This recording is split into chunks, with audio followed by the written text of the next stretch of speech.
Eu me volto nesta manhã para a carta do apóstolo Paulo aos Efésios, o capítulo de número 6, e versículo de número 16. Efésios, capítulo 6, este versículo 16, sobre a fé. Tomando, sobretudo, o escudo da fé, com o qual podereis apagar todos os dardos inflamados do maligno. E o título da nossa meditação nesta manhã é A Fé, o escudo espiritual do crente. A fé como escudo. Bem, nós continuamos hoje o nosso tema sobre a fé. E de uma maneira um tanto devocional, na verdade, nesta manhã, não lidando apenas com um texto, mas com diversos textos da Palavra de Deus. Nós queremos considerar a fé como esta arma de defesa para o crente.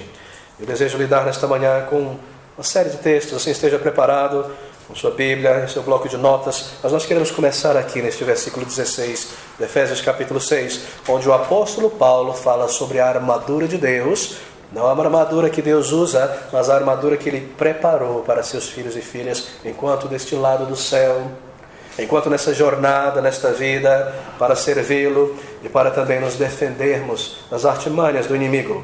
Neste capítulo 6, é um capítulo tão bem conhecido, a partir do versículo 10, nós vemos vários aspectos sobre essa armadura, e nos levaria também uma série de estudos para considerarmos cada um desses aspectos, e o Senhor permitindo, nós de fato faremos isso em um futuro próximo. Mas aqui está, irmãos, vários utensílios desta armadura para a luta espiritual.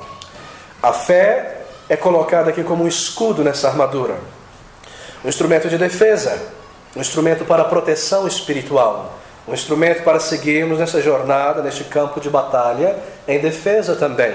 Bem, queridos, nós podemos pensar sobre Paulo por um momento. Lembramos que essa carta foi escrita no seu período de cárcere em Roma, a capital do império, e ali estava Paulo, talvez, olhando pela janela de sua residência alugada, seu cárcere privado, e ali vendo a troca da guarda romana, e observando a maneira como aqueles soldados se vestiam para a guerra e para o serviço, e tomando a vestimenta ou a armadura daquele soldado, ele usa cada parte como uma metáfora para a armadura do cristão também. E nós lemos aqui no versículo 12 a respeito dessa batalha, porque não temos que lutar contra a carne e o sangue, mas sim contra os principados e potestades, príncipe das trevas deste século, hostes espirituais da maldade nos lugares celestiais. E ele fala sobre toda a armadura de Deus no versículo 13, tomando como metáfora a armadura do soldado romano. Tomai toda a armadura de Deus para que possais resistir no dia mau e, havendo feito tudo, ficar firmes. Aqui, em primeiro lugar, tendo cingido os vossos lombos com a verdade, aquele cinturão de couro do soldado, onde todas as partes, a couraça, o peitoral, a espada, a lança, era acoplado. Então nós iniciamos com a verdade, com a sinceridade.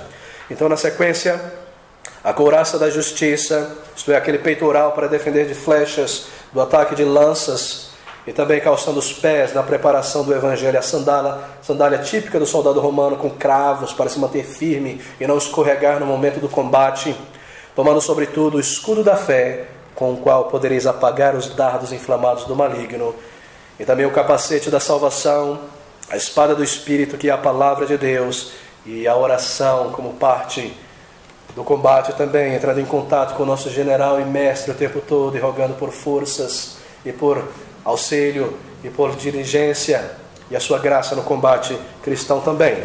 Bem, Paulo toma de uma maneira tremenda essa metáfora, na verdade, o uniforme deste soldado, e assim ele aplica cada parte para a armadura de Deus, a armadura que o crente, homens e mulheres salvos, devem estar revestidos para a jornada desta vida. Bem, queridos, se há uma coisa que nós aprendemos nessa metáfora, ela não é uma analogia poética, desassociada ou desconectada da realidade em volta apenas para falar bonito, como se assim fora, não. Se há algo que nós aprendemos nessa metáfora, é que a vida de um crente é vivida em um contexto de batalha.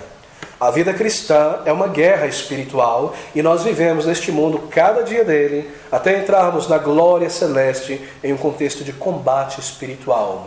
Nós sabemos muito bem que em nossa volta há um contexto espiritual. Como a placenta envolve a criança, nós vivemos neste mundo dentro de um contexto espiritual. E Paulo fala sobre isso.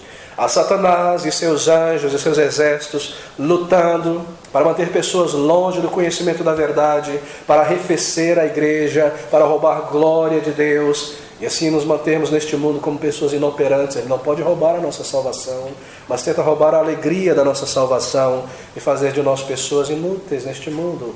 E assim como soldados, mas como soldados dormentes em nossos uniformes. E é muito importante nós iniciarmos por aqui, mantendo em vista que a nossa vida como igreja, como crentes neste mundo, é vivida em um contexto de batalha e combate. Versículo 12. Porque não temos que lutar.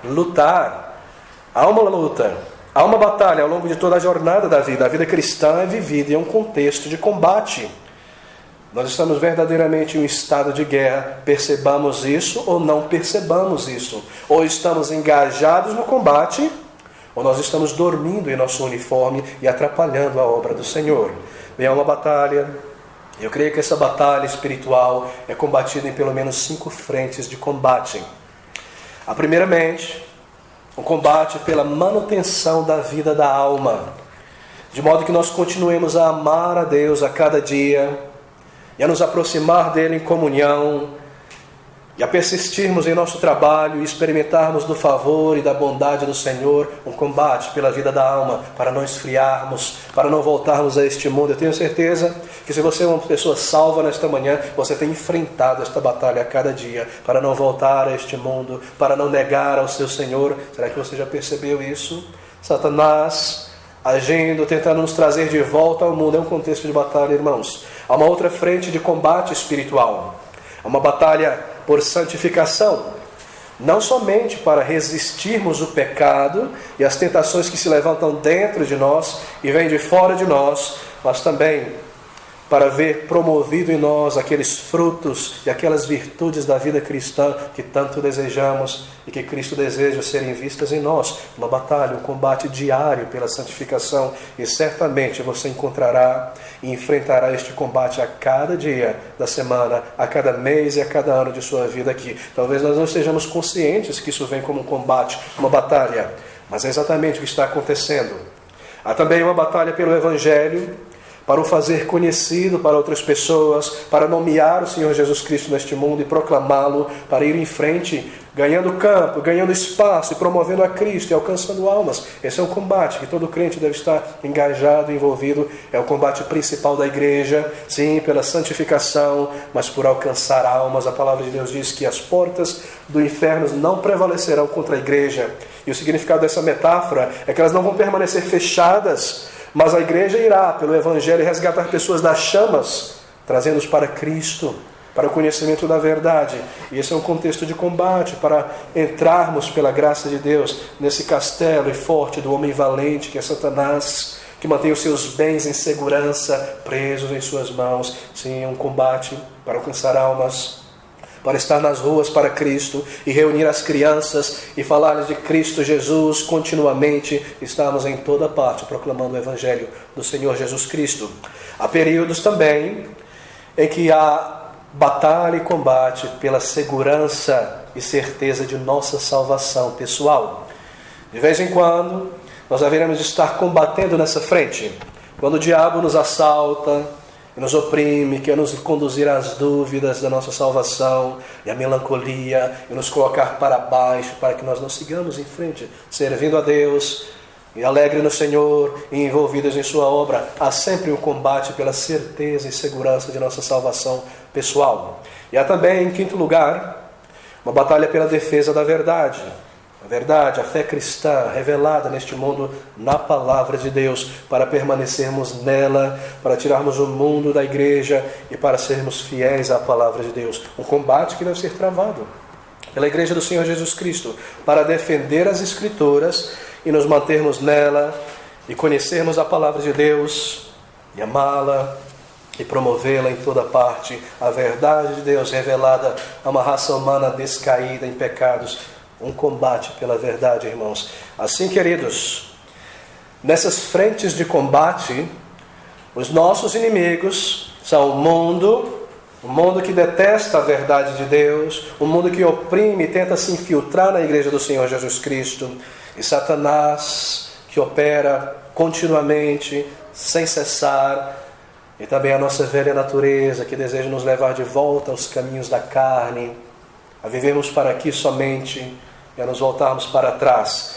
Bem, a nossa batalha não é contra o sangue, contra a carne, diz Paulo, no versículo 12. Isto é, a nossa batalha neste mundo, o nosso combate, não é contra pessoas.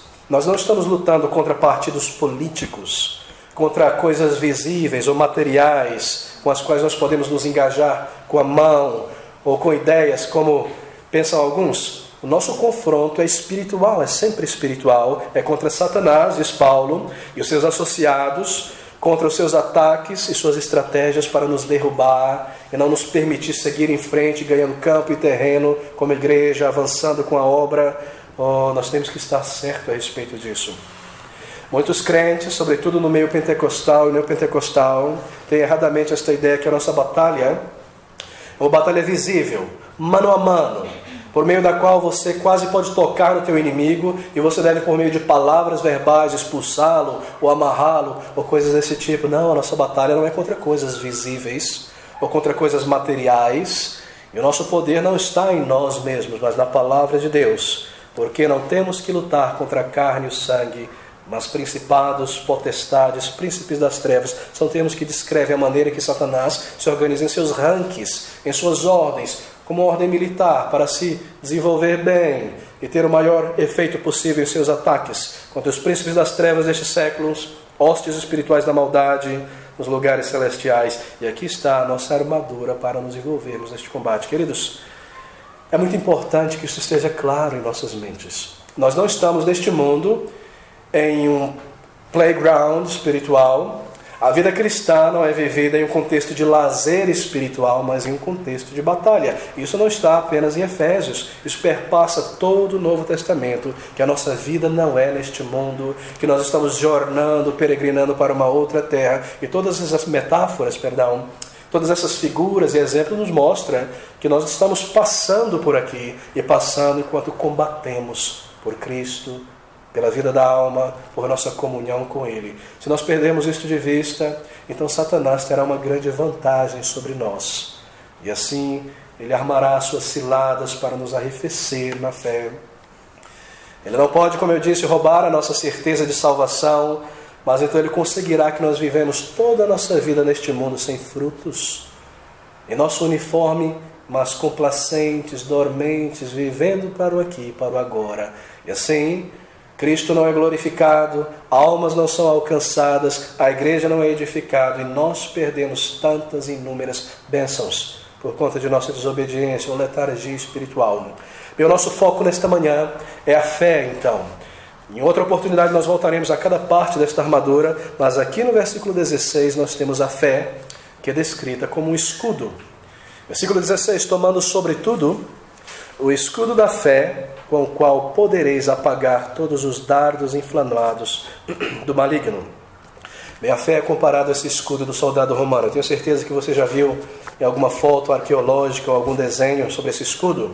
O escudo romano, bem feito de couro, grosso, bem trabalhado, esticado sobre uma moldura de metal ou de madeira resistente, para cobrir todo o corpo do soldado. Alguns dizem que media algo em torno de 1,40 m de altura, para que protegesse a maior parte do corpo do soldado, e algo em torno de 80 centímetros de largura, para proteger as laterais também, curvo. E era usado primariamente por um soldado romano para protegê-lo de objetos lançados, não necessariamente contra o ataque da espada, porque o soldado romano usava um escudo pequeno, redondo, para o combate. Mas esse escudo maior era para protegê-lo de lanças, de objetos que eram lançados, sejam pedras catapultadas, flechas, coisas que eram lançadas contra os ranques romanos. Algumas vezes, esse escudo do soldado era imergido em água e molhado, para que, quando aquelas flechas que traziam algum material incandescente, como piche ou outras coisas na antiguidade eram lançadas, pudesse facilmente arrefecer o fogo e apagar o fogo dessas flechas que eram lançadas contra os soldados romanos. E daí nós temos essa metáfora no versículo 16, tomando sobretudo o escudo da fé, com o qual podereis apagar todos os dardos inflamados do maligno. Dardos são flechas. termo arcaico no português para flecha, e inflamados, que há chamas, não é? Flechas incandescentes lançadas pelo inimigo contra o crente e contra a sua igreja.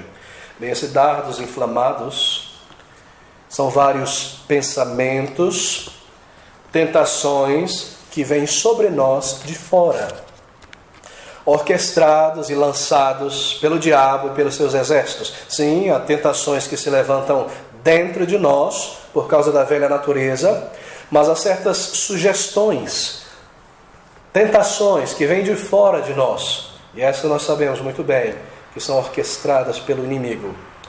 Há também ideias, sugestões, provocações, pensamentos que vêm de fora de nós. Isso está aqui nessa referência no versículo 16. Com o qual podereis apagar os dardos inflamados. A ideia da flecha incandescente lançada contra o soldado.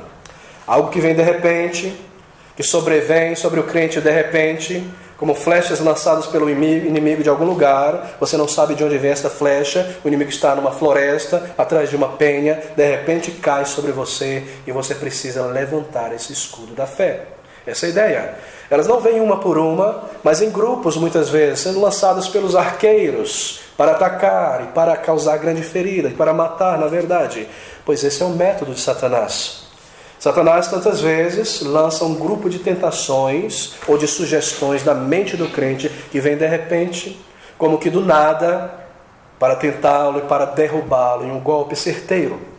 E você sabe, na verdade você não sabe de antemão quando elas virão, nem de que direção elas estão vindo. É como uma emboscada dos arqueiros. De repente você está marchando no teu exército e flechas incandescentes vindo de toda parte. Assim também é a estratégia de Satanás, e Paulo usa essa metáfora. Esse é o método do diabo. Você não sabe de onde vêm esses pensamentos, tentações e sugestões que de repente tomam a tua mente. E assim ele opera, assim opera o inimigo de nossas almas. Bem, de repente, um número de pensamentos e sugestões cruza a sua mente como que do nada.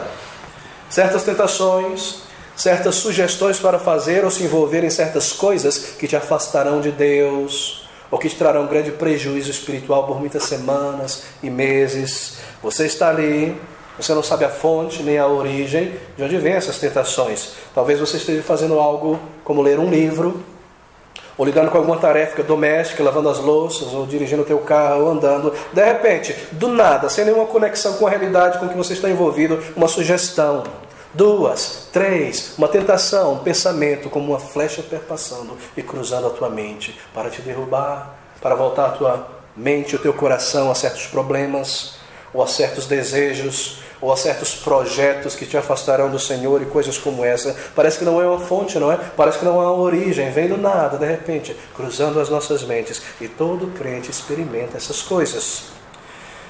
E ela cruza a sua mente. E muitas vezes te ataca porque você não sabe de onde vem. Então você começa a imaginar que isso é natural, está em você.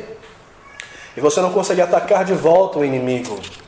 Então você muitas vezes alimenta tal pensamento e tal sugestão, e daqui a pouco você está no chão por algum tempo. Mas você precisa lidar com essas tentações conforme elas vêm, porque você não sabe em que momento elas virão. E essas tentações são sérias muitas vezes. São sugestões desmoralizantes na alma tantas vezes. Coisas que você jamais imaginaria poder pensar. Tentações que vêm de repente para afetar a tua alma e te derrubar lá no chão. E às vezes, como uma flecha que além de não ser aguda apenas, ela está incendiada para tocar fogo no objeto, para causar ferida, causar dano ao soldado, ao forte, à barricada que é atacada. Assim também certas tentações são como flechas incandescentes, porque podem causar grande dano à nossa vida espiritual quando são alimentadas e quando alcançam o seu objetivo. Bem, são flechas incendiárias da cobiça, tentações para autoexaltação material, mesmo entre crentes, tantas vezes, são sugestões, são dúvidas para descrer de Deus, para descrer do seu caráter, para duvidar do seu amor e da sua provisão, da sua justiça e bondade. São provocações ou sugestões para duvidar dos métodos de Deus revelado na sua palavra e trazer os métodos do mundo para dentro da igreja e para viver da sua maneira. Ou são tentações para viver uma vida infrutífera no reino de Deus, apenas frequente a igreja, não se envolva em nada. Para quê? Você teve tantas decepções em outras igrejas. Sugestões para que você não exerça os dons que Deus te deu e não se envolva na obra do Senhor Jesus Cristo. Essas flechas incendiárias, ela vem em formas de dúvidas muitas vezes. Dúvidas sobre a nossa salvação, por exemplo. Se já nascemos de novo, se realmente já experimentamos a obra de Deus em nossas vidas, se já cremos, flechas incendiárias para nos machucar na alma e nos fazer deixar o serviço e a obra do Senhor por tantos meses, porque eu não me sinto bem para ir na casa do Senhor, e eu não sei se eu estou salvo, como eu posso evangelizar uma outra pessoa. Esse é o objetivo de Satanás, irmãos. Cada tentação, cada dúvida, cada atração ao pecado não é nada simplesmente para nos fazer pecar e nos manchar, porque Satanás sabe que o Espírito de Deus haverá de trazer tristeza em nossa alma e nos conduzir ao arrependimento. O objetivo das tentações e do pecado é atacar a fé do crente. A mira é sempre a fé de um crente. Satanás está sempre operando para solapar, e mirrar, e encolher e enfraquecer a fé de um crente. São tentações tantas vezes para a comiseração, para a pena de si mesmo, para descrer nas promessas de Deus no momento de provação, ou descrer do cuidado de Deus no momento de dificuldade.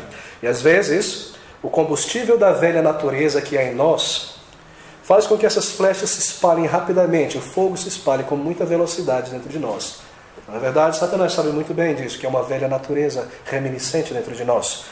E muitas vezes, pecados não confessados e pecados não abandonados são um combustível perfeito para apenas uma faísca de uma tentação ou de uma sugestão de Satanás em nossas mentes.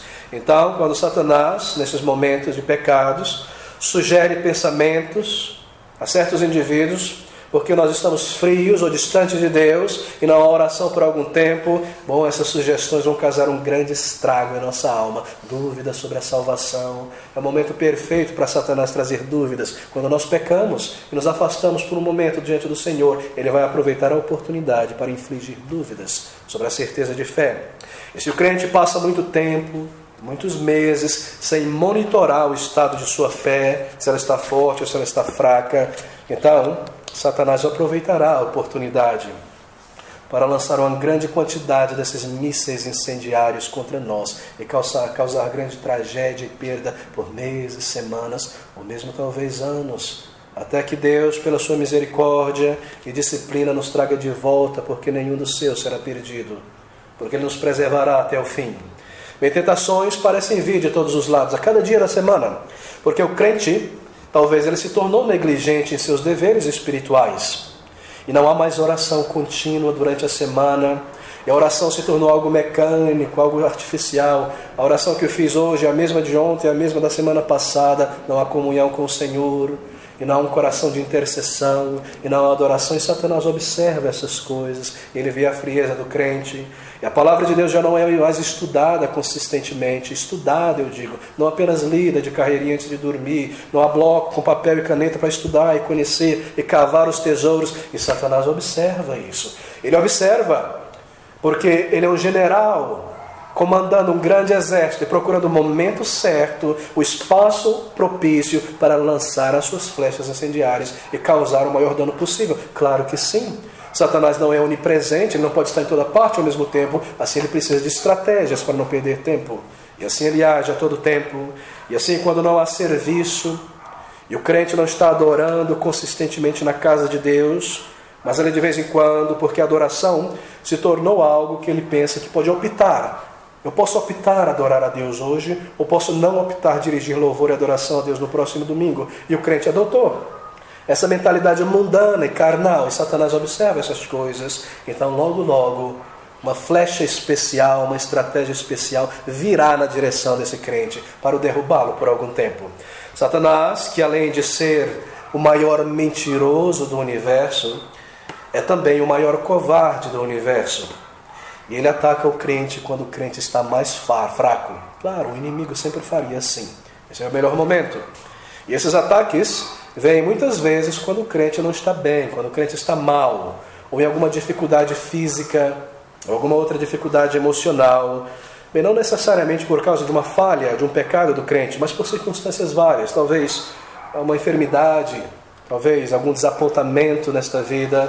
E é quando nós estamos fracos, um tanto abatidos, que o grande covarde, o inimigo de nossas almas, se aproxima para atacar. E nós temos um texto tremendo, exemplificando essas coisas. Abra comigo em 2 Coríntios, capítulo 12, versículo 7, onde nós vemos essa estratégia de Satanás. 2 Coríntios, capítulo 12, versículo 7. A respeito de Paulo, onde ele diz: "E para que não me exaltasse pela excelência das revelações, foi-me dado um espinho na carne, a saber, um mensageiro de Satanás, para me esbofetear, a fim de não me exaltar." As palavras "a saber" não estão no original, por isso que vieram em itálicos. Nós vamos tirar elas daqui no momento. O objetivo dos tradutores foi de nos ajudar, mas às vezes eles atrapalham. Um espinho na carne, vírgula, um mensageiro de Satanás para me esbofetear, a fim de não me exaltar. Bem, uma situação séria, uma situação interessante para o nosso estudo nessa manhã. Aqui está o apóstolo do Senhor Jesus Cristo, Paulo, um homem que recebeu visões celestiais de coisas maravilhosas, diretas de Deus. Foi inspirado a escrever a maior parte do Novo Testamento, coisas que estariam na palavra registrada para todas as igrejas, até o final dos tempos, até que Cristo venha. Que tremendo privilégio este homem recebeu. Mas ele é um homem, e pode muito bem se encher de si mesmo pela dádiva e o privilégio que Deus o deu. E assim o orgulho poderia tomar conta de Paulo e derrubá-lo, e a soberba também. Então Deus aflige o apóstolo Paulo temporariamente com um espinho na carne. Queridos, foi Deus que deu esse espinho na carne, não Satanás. Observe novamente. "E para que não me exaltasse por causa da excelência das revelações, foi-me dado", isso é da parte de Deus, "um espinho na carne, vírgula." Nós poderíamos colocar o "também" aqui. "E também um mensageiro de Satanás para me esbofetear, a fim de não me exaltar." Isso não é o espinho na carne, o mensageiro de Satanás. Há muitas especulações, provavelmente, a maioria dos comentadores concorda, uma enfermidade ocular, dolorosa, difícil, que o impedia de evangelizar e de seguir em suas jornadas. Mas, ainda embora esse espinho na carne, algo doloroso, é a metáfora aqui, fora dado por Deus temporariamente para que ele não se exaltasse, na providência de Deus, Deus fez isso. Nós vemos então Satanás aproveitando a oportunidade. Um espinho na carne e um mensageiro de Satanás tomando a oportunidade para me esbofetear ou infligir esse espinho mais para dentro, aproveitando a oportunidade para trazer dor. Algo doloroso, sim. Enquanto esse espinho na carne foi dado por Deus, como mencionei, temporariamente, a enfermidade deu uma oportunidade para Satanás tentar o apóstolo do Senhor Jesus Cristo. Porque o apóstolo está afligido. E talvez haja algum desapontamento também, e dor física e emocional. Então as flechas incendiárias do maligno são lançadas. E é isso que Paulo quer dizer por um mensageiro de Satanás a me esbofetear. Não literalmente, mas um ataque.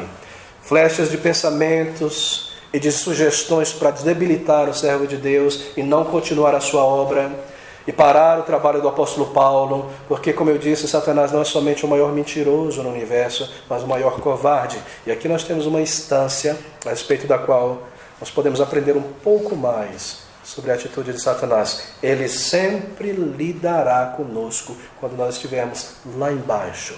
Essa é a estratégia dele, essa é a maneira de agir.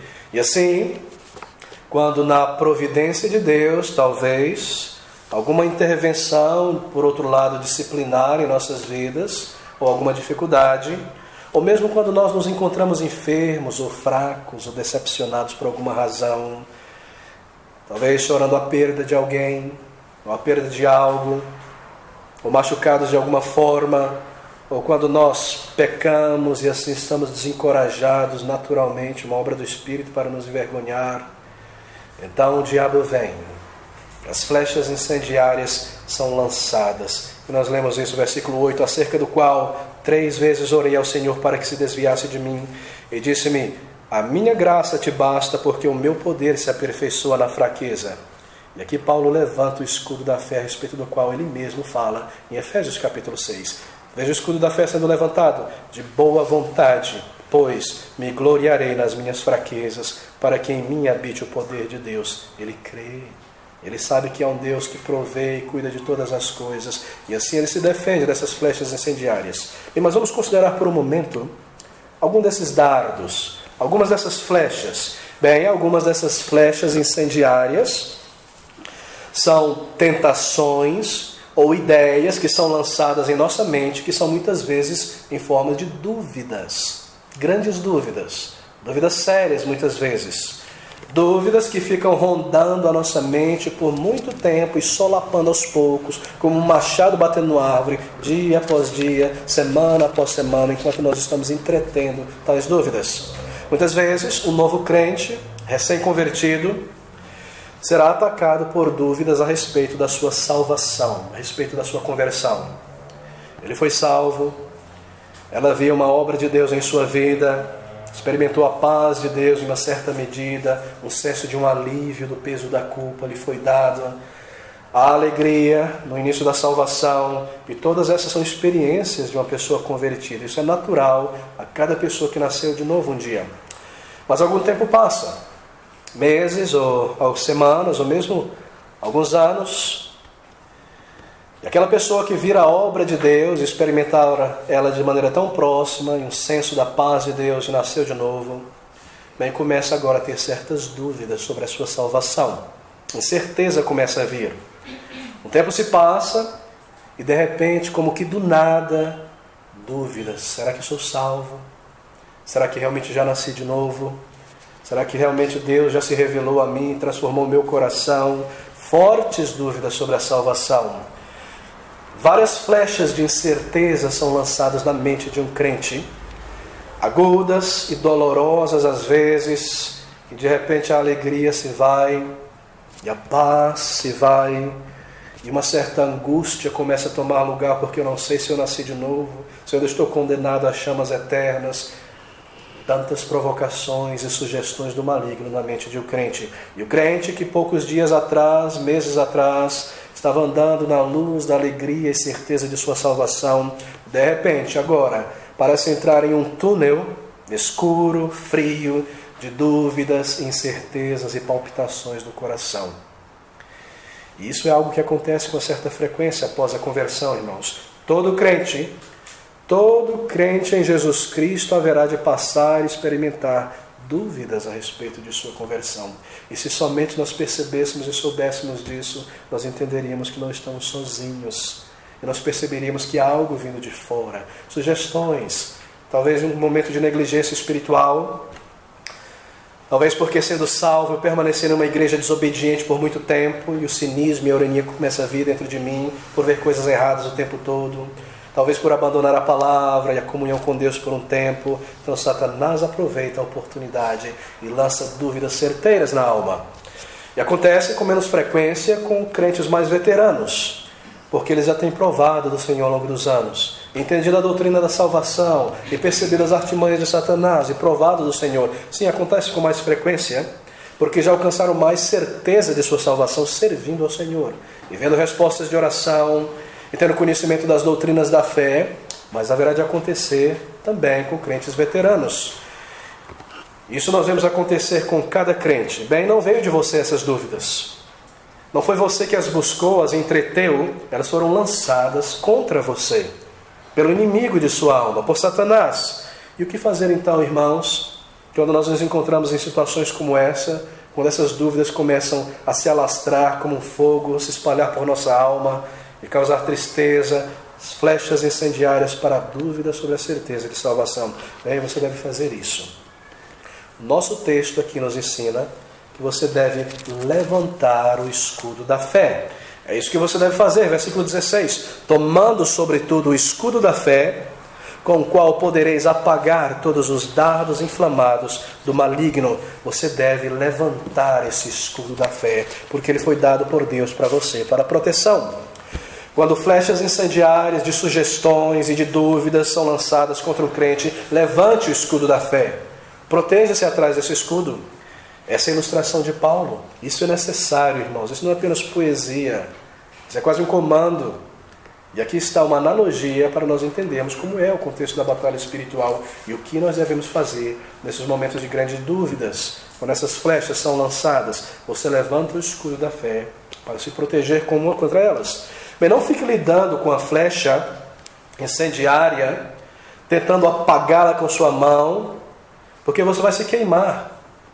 Não fique lidando com a dúvida e tentando raciocinar com ela e chegar a uma conclusão lógica ao final dela quando ela é lançada, porque ela vai causar incêndio, te queimar, te machucar e te ferir. Você deve levantar o escudo da fé quando ela é lançada. Esse é o comando. E Deus, que é muito mais sábio do que nós, nos traz essa ilustração. E é assim que nós devemos agir.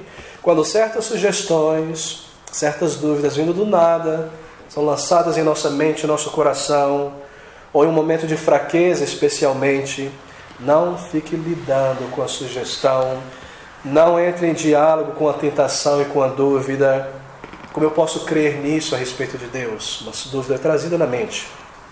Como eu posso acreditar na minha salvação se eu ainda vejo isso e aquilo na minha vida?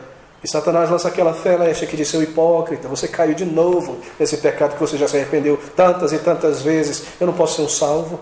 Eu não nasci de novo. Você começa a lidar com Satanás e tentar apagar a flecha com a tua mão. Isso vai trazer muito problema para você. O comando da palavra de Deus é levantar o escudo da fé. E ver aquelas tentações e grandes dúvidas a respeito de certas dificuldades na palavra de Deus. Porque quando nós começamos a subir, escalar essa montanha de doutrinas profundas e elevadas na Bíblia, sobre a predestinação, e sobre a segurança dos salvos, e sobre tantas outras coisas, nós chegamos no topo dela para lidar, e ali é um ar rarefeito, né? Nós nos sentimos um tanto tonto, é algo muito grande para nós conhecermos na juventude da fé, e Satanás vai se aproveitar para lançar dúvidas. Veja esse Deus, como ele pode ser justo e bondoso e permitir que milhões de pessoas vão para o inferno? Uma dúvida, uma flecha incendiária. E por um momento ele te convence e te faz pensar que toda a tua vida cristã depende desse pontinho aqui, que você não pode mais adorar a Deus, nem servi-lo, nem se envolver em mais nada até que você resolva isso aqui. Você percebe que essa é uma flecha incendiária para trazer problema à tua vida. Não, o que você faz é levantar o escudo da fé. Eu vou lhe dizer o que é esse escudo da fé em um minuto. Levantar o escudo da fé é afirmar as coisas que você crê e já experimentou a respeito de teu Deus, que são verdadeiras, respostas de oração, a palavra de Deus, a obra do Espírito Santo em tua vida. Sim, há um ponto difícil aqui, que na minha pequena mente eu não compreendo ainda, porque como diz o apóstolo Paulo, é carne para ser mastigada, e meus dentes ainda estão crescendo na fé, nas doutrinas. Sim, há uma dificuldade aqui, mas eu sei que meu Deus é justo, e quando eu contemplo os seus atos na sua palavra, eu vejo bondade e misericórdia e justiça. Eu não vejo injustiça em Deus, eu vejo amor. Eu já tenho aprendido todas essas coisas, eu experimentei da sua obra em minha vida. Você afirma essas coisas diante de Deus em oração, você levanta o escudo da fé, para que a flecha incendiária caia no chão, e você não seja queimado e machucado por muito tempo, e fique ali naquela ferida. Sim, depois que a flecha cai no chão e está se apagando, aí você pisa nela. Depois que você levantou o escudo da fé, aí você vai lidar com a sua dúvida. E se aproxima de um irmão mais maduro na fé, ou do seu pastor. Pastor, me explique isso por gentileza. Mas se você fica quietinho em casa e deixa que o fogo se alastre, você não vem à casa do Senhor e não adora mais, e na hora Satanás conseguiu o objetivo dele. Ó, queridos, o escudo da fé são essas grandes coisas que você crê, a respeito da qual você está persuadida. Grandes verdades da palavra de Deus, coisas que você já provou por experiência serem verdadeiros. Esse é o escudo da fé. Fé aqui, ela pode ser entendida então como esse conjunto das doutrinas da palavra de Deus, que você já conhece. Sim, talvez eu não entenda sobre a predestinação como eu gostaria, ou sobre este outro aspecto da palavra de Deus como eu gostaria, mas eu já entendo essa doutrina, eu já conheço sobre o caráter do meu Deus, que Ele é santo, que Ele é misericordioso, eu já conheço isso, e você afirma diante de Deus, quando essa flecha incendiária passa a sua mente, para que ela não te atinja. Você já tem experimentado do amor de Deus transformando o teu coração, dando um novo caráter. Você levanta o escudo da fé e não é derrubado num ponto de doutrina apenas, O objetivo de Satanás é que nós nos tornemos pessoas ingratas e comecemos a acusar ao nosso Deus. Foi isso que ele fez com Eva. E às vezes nós temos tantas e tantas tentações. Será que Deus é realmente assim? Será que Deus realmente se importa comigo? Veja a minha situação, veja o meu problema. Será que Deus é amor? Será que os seus olhos estão comigo? Flechas incendiárias. Sim, Ele se importa, você já viu que Ele se importa. Ele te preservou antes da conversão contra tantas balas perdidas e contra tantos pecados que poderiam ter te enganchado no mundo e tirado a tua vida. Te preservou até aquele dia que Ele haveria de te chamar e te salvar. E ao longo dessa jornada Ele tem te abençoado e respondido tantas orações. Você levanta o escudo da fé e se defende dessa flecha incendiária, meu querido. Se essas flechas vêm como, por exemplo, uma forte tentação à incredulidade, aí você afirma todas as verdades da fé, das doutrinas diante de Deus. E você diz: eu creio que Deus criou o universo, que esse universo tão complexo e perfeito não poderia ter vindo do mero acaso e da pura chance, mas eu creio que um Deus sábio e poderoso criou todas as coisas, como a sua palavra me diz, ainda embora eu não tenha a resposta a certos pontos da teoria da evolução, ou essas coisas que eu aprendo por aí, eu vou pesquisar, mas eu creio em um Deus verdadeiro. Eu sei que coisas não poderiam ter vindo do nada, eu sei que o nada e a mera chance não poderia criar tudo, é necessário um Deus que do nada criou tudo. Eu sou persuadido a respeito dessas coisas, e eu creio em um Deus verdadeiro, Pai, Filho e Espírito Santo, um Deus pessoal, não uma força abstrata, distante, um Deus que se revela, que eu conheço. Esse é o meu Deus, é o Deus verdadeiro, o Deus da palavra de Deus. E eu creio na queda do homem no pecado, que o homem é pecador por natureza, não é a sociedade que o corrompe, que ele nasce pecador, como a sua palavra me diz, e essa é a única explicação plausível e verdadeira para a situação miserável das sociedades humanas, o problema do pecado no coração humano.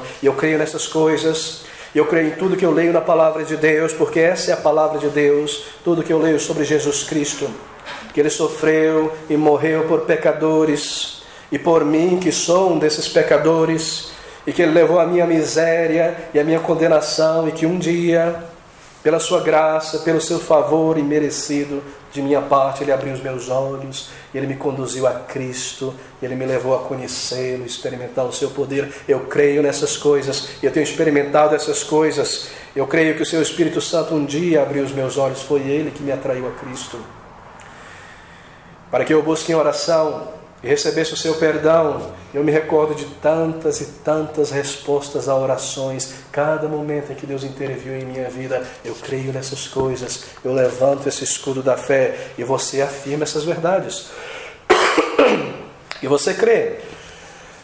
E ao fazer isso, o que você está fazendo é levantando o escudo da fé. Você suspende esse escudo como se assim fora, e você é protegido dessas flechas incendiárias para descrer de Deus. Não abaixe o escudo, não tente lidar e apagar a flecha incendiária com a sua mão, você não vai conseguir. O comando é levantar o escudo da fé. Mais uma vez, Deus que conhece a nossa jornada neste mundo, e cada tentação que será lançada contra nós tem estabelecido isso. Essa é a atitude. Essa é a maneira correta, meus irmãos. Não dialogue com a tentação, com a incredulidade ou a dúvida. Não é o momento também de fazer uma análise do coração. Porque se você for perguntar ao seu coração, talvez ele te engane. Talvez ele te diga: você tem falhado aqui, aqui, aqui. Você vai ter certeza que não nasceu de novo. Não é o momento de analisar o coração. É o momento de levantar o escudo da fé, de olhar para fora de si mesmo, para as verdades da palavra de Deus, e recordar tudo que Ele fez em tua vida, e saber que você é uma filha de Deus, um filho de Deus, que você já passou da morte para a vida. Veja quantas imensas evidências do amor de Deus por você. Levante o escudo da fé, e assim não permita que o fogo incendeie a tua armadura e te pare no serviço do Senhor e de estar na casa de Deus. Querido, sim, você tem uma dúvida. Essa dúvida se levantou e você deseja a resposta. Mas quando você levanta o escudo da fé, essas dúvidas e questionamentos para a incredulidade, elas deixam de ser incendiárias e de te causar tragédia e feridas. Sim, elas continuam dúvidas e você quer respostas para elas. Levantar o escudo da fé não é imaginar que elas não existem, enfiar a cabeça em algum projeto ou entretenimento, nada disso. Porque a fé, ela raciocina para crer. O que você está fazendo agora é se protegendo contra a malícia de Satanás, contra o fogo que vem junto com a dúvida. Então, quando você faz isso, esse momento de perigo no combate passou, aí você vai lidar com essas dúvidas, e estudar na palavra de Deus, e se aproximar de um irmão mais maduro, e buscar auxílio para isso. Mas você levanta o escudo da fé.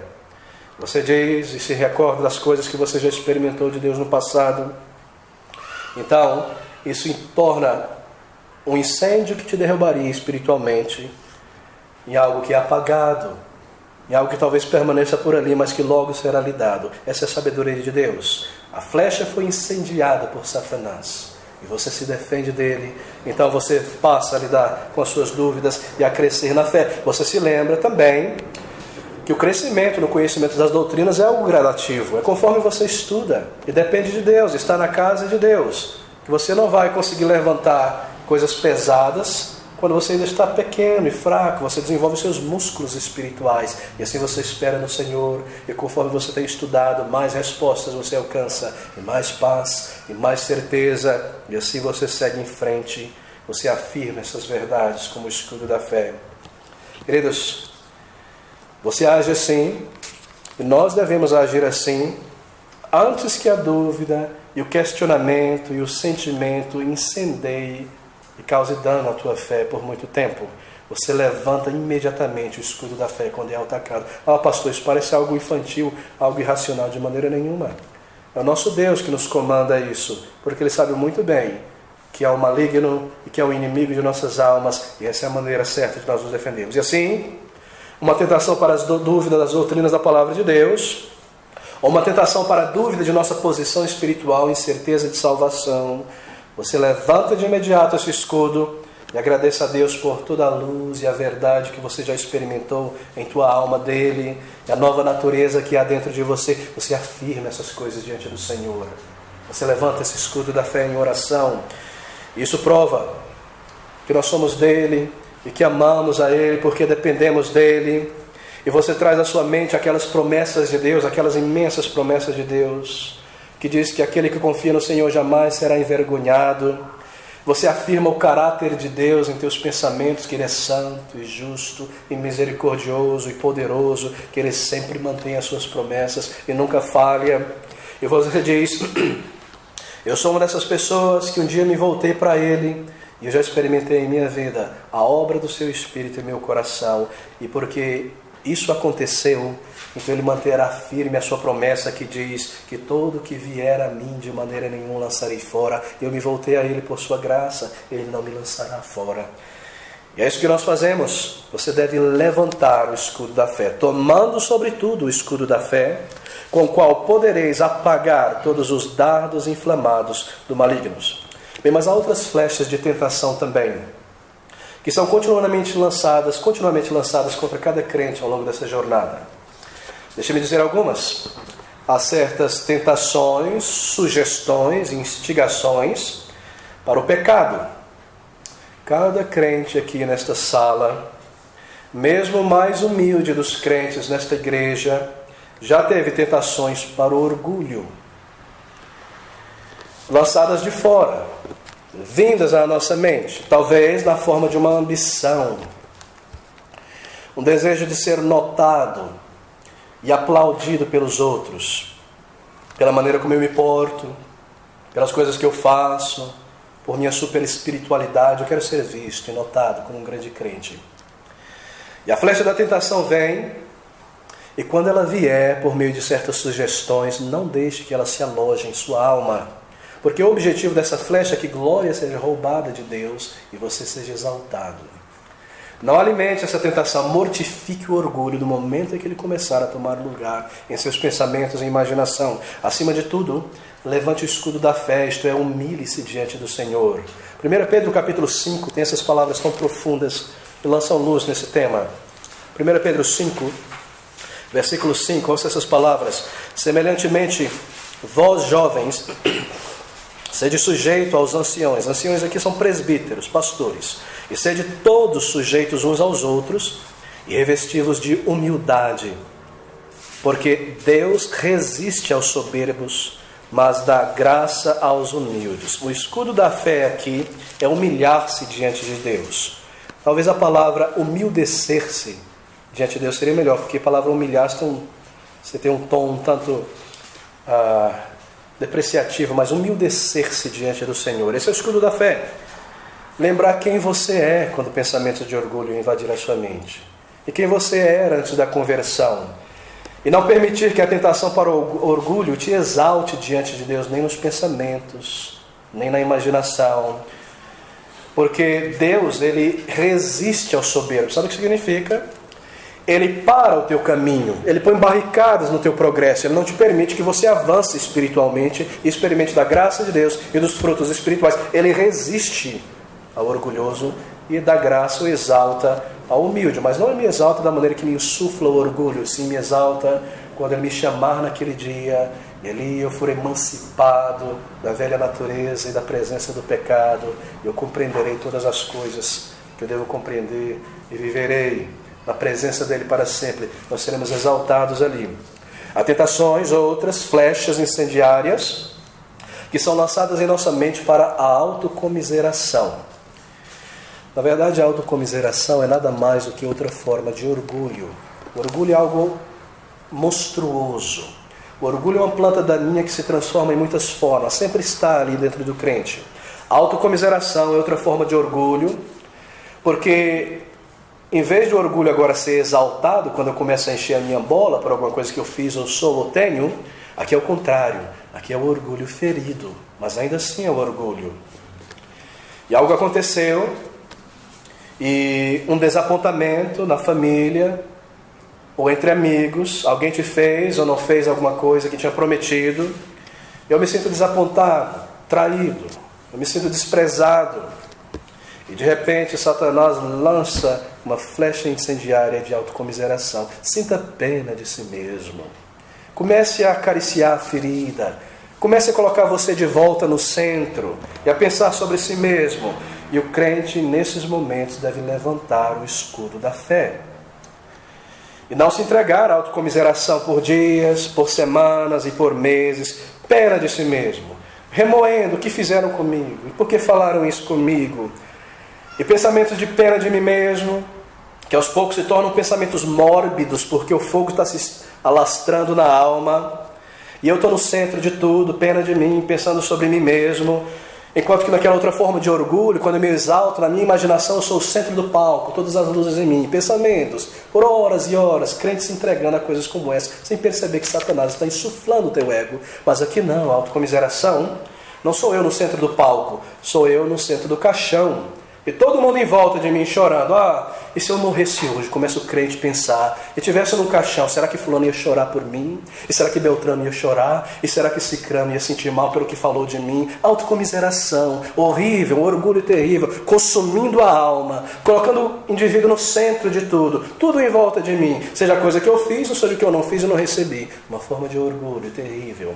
E você, meu irmão, minha irmã, você levanta o escudo da fé.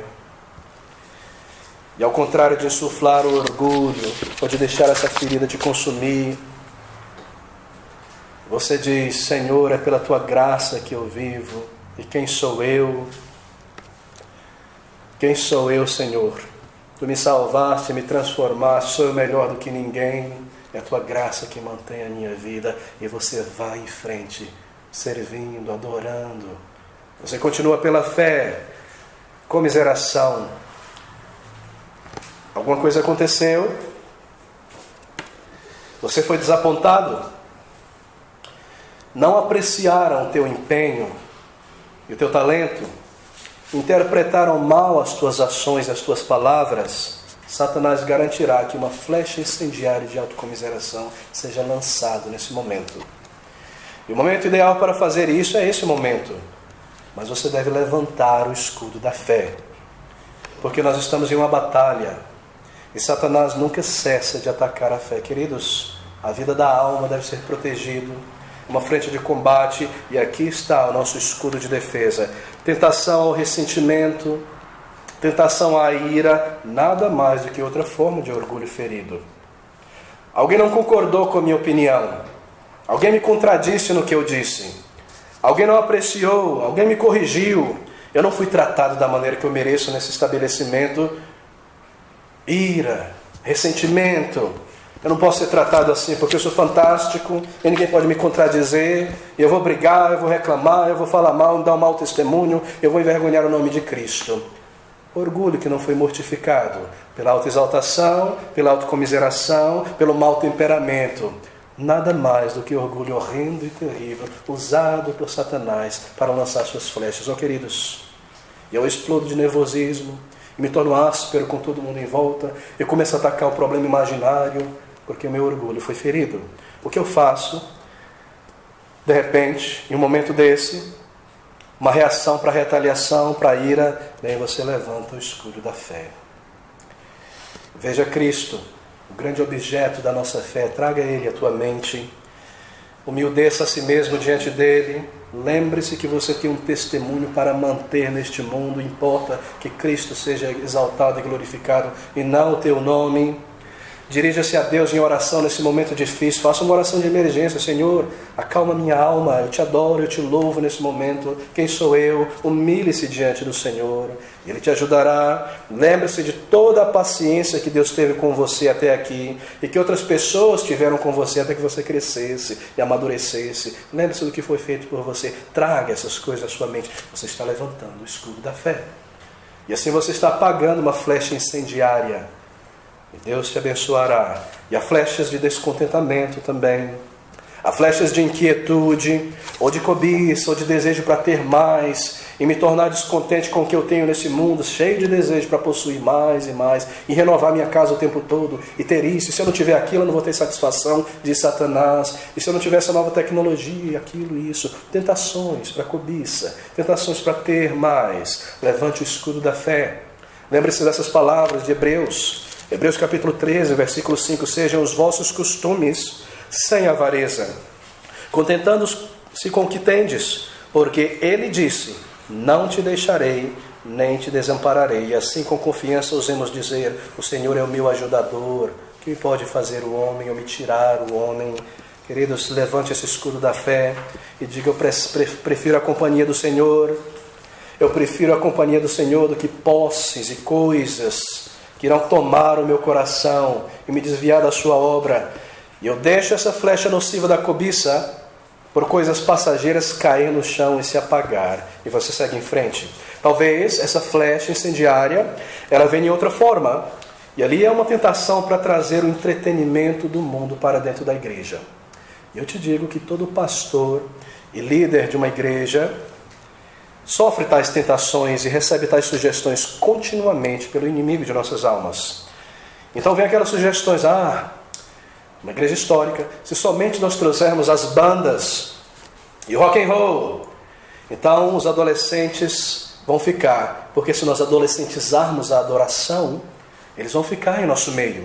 Então mais pessoas virão e os jovens virão se nós somente usarmos essas técnicas, esses meios. E se nós deixarmos a pregação bíblica, expositiva, em lugar de pregarmos mensagens de autoestima, algo antropocêntrico, bem, os adultos de minha idade virão e permanecerão ali. Isso alimentará o coração e a concupiscência deles. E se nós mudarmos a missão da igreja, em vez de permanecermos uma igreja evangelística, alcançando o mundo, edificando os santos, em lugar da proclamação do evangelho, nós edificarmos uma igreja social, com foco social, e nos envolvermos em obras sociais, gastarmos a nossa energia e recursos com obras sociais, então as pessoas virão, as comunidades virão. Então nós teremos uma igreja cheia, atrás de pessoas, atrás de benefícios. E se nós abandonarmos os caminhos antigos, são flechas que vêm na mente de pastores e de líderes, deixarmos os caminhos trilhados pela igreja do Senhor Jesus, o ideal bíblico de uma igreja operante, todo crente envolvido, todo crente servindo ao Senhor, e nos tornarmos uma igreja em volta de um calendário de programas, almoço disso, acampamento disso, festa disso, encontro disso. Então, queridos, isso vai manter as pessoas vindo e voltando o tempo todo. Todo crente, todo pastor, todo líder em uma igreja é tentado por essas flechas incendiárias para voltar ao mundo, para transigir as doutrinas, para higienizar os métodos do mundo um pouco e trazê-los para dentro da igreja. Usar métodos e técnicas de programas, técnicas psicológicas que apelam à concupiscência das pessoas, Porque nós esquecemos de usar a palavra de Deus somente, não cremos nos métodos da palavra de Deus somente. Assim o Satanás, o inimigo, ele traz o mundo para dentro da igreja por tentações, tentando os seus líderes. E assim ele transforma igrejas históricas que um dia eram fiéis, santificadas, uma adoração reverente, jubilosa, igrejas evangélicas, em centros de entretenimento religioso. As pessoas imaginam que estão em uma igreja histórica simplesmente porque é uma placa de uma igreja histórica ali. Será que isso não está acontecendo em toda parte nesse país hoje, no mundo inteiro? Pessoas e líderes que têm sucumbido ao mundanismo, trazendo o mundo para dentro da igreja. Oh, queridos, o que nós devemos fazer diante dessa demonstração de incredulidade de muitos líderes? Incredulidade nos métodos divinos. E nós levantamos o escudo da fé. E nós dizemos, nós não precisamos dessas coisas. E Deus é muito mais sábio do que nós. E Ele conhece o tempo presente, o século 21 e o ser humano no século 21 também. E o seu método funciona hoje, pregação da palavra e do Evangelho, independência do Espírito Santo, não por força, não por violência, por métodos astutos humanos, mas pelo meu Espírito, diz o Senhor, dependência dEle. Se nos mantemos na sua palavra, indo às ruas, batendo nas portas, reunindo as crianças, esperando o tempo da graça de Deus que trará os seus eleitos para si mesmo. A igreja não precisa do mundo, queridos, e de suas técnicas, que nós vemos uma grande demonstração de falta de fé em muitos pastores e líderes por aí. Mas talvez você, pessoalmente, seja afligido ainda por uma flecha de ansiedade, uma flecha de temor e de medo. Talvez medo quanto ao futuro, e de ansiedade quanto à sua saúde, e preocupação sobre a família. Mas você tem esse escudo da fé. E você deve levantar esse escudo da fé. E você deve dizer na presença do Senhor, levantando o escudo da fé: o Senhor é o meu pastor. Nada me faltará hoje, nem amanhã, nem aposentadoria. Você crê nessa promessa? Ele é o pastor. E você escreve nesse escudo da fé essas palavras: olhai para os lírios do campo, que não se vestem nem tecem, o Senhor não vestiria você, homens de pouca fé. Você escreve isso no escudo e levanta. E você escreve também no seu escudo: Deus é o nosso refúgio e fortaleza, socorro bem presente na angústia, na ansiedade. E você levanta esse escudo com essas palavras. E você levanta esse escudo e acalma e aquieta toda a ansiedade, toda a preocupação levantados pelo tentador para te dominar completamente. Bem, em tantas áreas da vida cristã, irmãos, nosso tempo termina. Tantas áreas que nós precisamos levantar o escudo da fé. Escreva nesse escudo da fé: não se turbe o vosso coração. Credes em Deus, credes também em mim. Na casa de meu pai há muitas moradas. Se não fosse assim, eu vos teria dito: vou preparar-vos lugar, você será preservado até o fim. João 14. Escreva ali também no escudo da fé: nunca te deixarei, nunca jamais te abandonarei. Hebreus capítulo 13. Escreva também isso: aquele que vem a mim de maneira nenhuma o lançarei fora, jamais lançado fora, salvos pelos méritos de Cristo, preservado para a sua glória até o fim. Escreva também Romanos 8: porque nada pode me separar do amor de Deus que está em Cristo Jesus. E também 1 Timóteo 2, mas eu estou persuadido em quem eu tenho crido. Eu estou bem certo, convencido que Ele é poderoso para guardar o meu tesouro, a minha salvação, até o final. Escreva e enche esse escudo da fé, dessas promessas, dessas declarações, dessas verdades. Traga à memória coisas que Deus já fez por você, respostas de oração, e enche esse escudo da fé de textos bíblicos. Então levante esse escudo, olhando para Jesus Cristo, autor, aquele que deu início à tua fé, e consumador, aquele que vai trazer ao final a plenitude à tua fé, no céu, na glória eterna. Queridos, foi Ele quem te deu um dia a fé para crer, e é Ele que também te dá a tristeza e a decepção quando você peca. Até isso vem dEle, para que você se arrependa. Olhe para Ele na glória, do lado do Pai, sentado junto ao Pai, intercedendo por você, a garantia de tua salvação, não os teus sentimentos. Cristo Jesus, o Senhor.